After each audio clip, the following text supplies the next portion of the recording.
log. You applied, you interviewed, and then radio silence. Ghosted by HR. Today's operation isn't about venting, it's a tactical playbook for re engaging or bypassing broken hiring funnels. Okay, so first, intel. Let's think about this. Ghosting isn't always about you.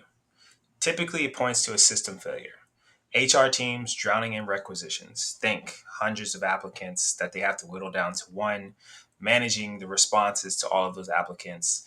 These systems typically are just swallowing resumes whole, and a lot of things are getting lost in the process. So, what will happen is their priorities will maybe even shift. So in this case, the job requirements may shift. They may get new requirements from the actual hiring manager. But all of this really just translates to one thing. And that silence is often pointing to the logistics, not necessarily a pure rejection of you. So internalize this. Ghosting does not equate to your worth. It's actually just equating to a broken communication channel. Once you're able to frame that, you can move forward because it's less about personalizing towards yourself and more about just perhaps that system's not working. So when we think about how to re-engage and what sorts of tactics to employ, phase one, we typically want to what I would call a polite persistence. And this usually means, if you haven't heard anything back from the hiring manager or the HR person you're in contact with, we usually give about 5 to 7 business days post interview. It can feel like a lot, but use this time also to apply for other jobs. But when you are replying on that fifth or seventh business day, you want to deploy a concise follow up. Something simple, to the point, subject line, following up on XYZ role. So if it's a business analyst role, following up on business role, dash continued interest. That subject line is perfect, followed by the actual contents of your email. Then, when we think about nudging, you're not just there to say, hey, following up. You want to add a signal. So, in this case, within the email, you can use this as an opportunity to share perhaps a relevant article about the company, a quick insight. So, looking up various news outlets about the given company is helpful, keeps you in tune with what they're doing.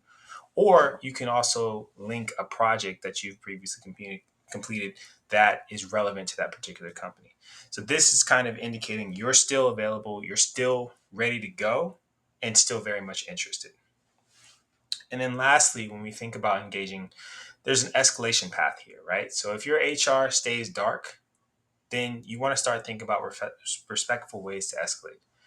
Target the hiring manager or the team lead.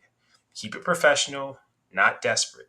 So during the time that you first talked with the HR person or even the hiring manager, write down their name, make sure you have that in your notes so that you can look them up on social media such as LinkedIn. Remember, you're not begging for communications, you're just offering capability. Okay, now that we've gotten through re engagement, let's think about bypass strategies. Typically, when HR goes dark, you don't want to just sit in the queue, you want to reroute. Like we talked about before, identifying the decision maker. Pull up LinkedIn, search the company plus your target role, pinpoint the hiring manager, the team lead, or even appear on the team. Craft a direct message. Keep it sniper precise. One sentence on who you are, one sentence on why you're interested, one sentence showing how you can solve a problem that they care about. Example, hi, your name, their name. I admire how your team is tackling X. I've led Y projects that solve similar challenges. Would you be open to a quick chat about how I could contribute? Simple things like that. Keep it precise because remember, if these are popular roles, other people may be doing this. Probably not going as far as you, but they could be doing this. So you want to keep it simple so that way they can quickly read through and respond accordingly. Thirdly, deploying a proof asset. This is for more experienced job hunters typically, but if you're new in the field, this is also a good opportunity. You don't want to just tell the person, hey, you're looking and interested in a particular role. You want to also have something that you can attach to that simple message. So if they do want to look into you further, they have it right there. Usually you want to be able to attach perhaps a quick one pager. Maybe it's a refresh of your resume, or it could be a portfolio link, particularly if you're in the product space and you want to show off, various products that you've worked on in the past, or even a short video clip because this is the modern times, demonstrating your approach, This shifts you from a candidate in a pile to an operator with solutions. This will definitely separate you. And lastly, leverage your network.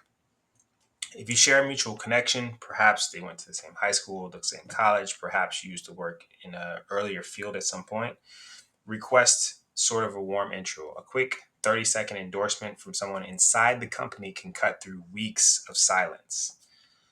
Bypassing isn't just about being pushy, it's about rerouting around a broken communications channel and putting your value directly in front of the people who can say yes.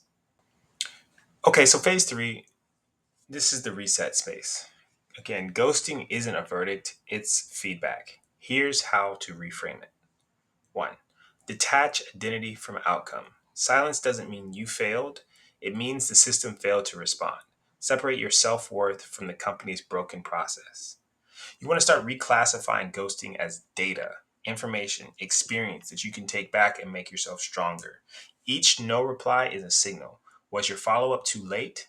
Did you only contact HR instead of the hiring manager? Treat ghosting like telemetry, information you can use to adjust to your next move. And then run the next experiment. Instead of replaying the silence in your head, I know it can be tough. Set a new action. Send a different style of follow up. Test a direct outreach or pivot to another opportunity. Forward motion is the antidote to doubt. And lastly, protect your energy. It's very important. Don't burn cycles chasing one black hole for that one dream job. You are in the hunt for a job, a quality job, and you're going to see many more opportunities. And so don't get stuck in that one place. Put a cap on your follow-ups. You only need to send this one follow-up after 7 days. Then redeploy your focus to higher probability missions. Your time is your most valuable asset. Mindset reset isn't about ignoring frustration, it's about converting it into fuel. Ghosting is just a communications interference. You're still in the fight. Thanks so much for your time today. If you like what you've heard, please like and subscribe to the channel. Take a look at the other videos that we have listed on Home Screen Hustle's homepage, or take a look at the playlist here. Take care.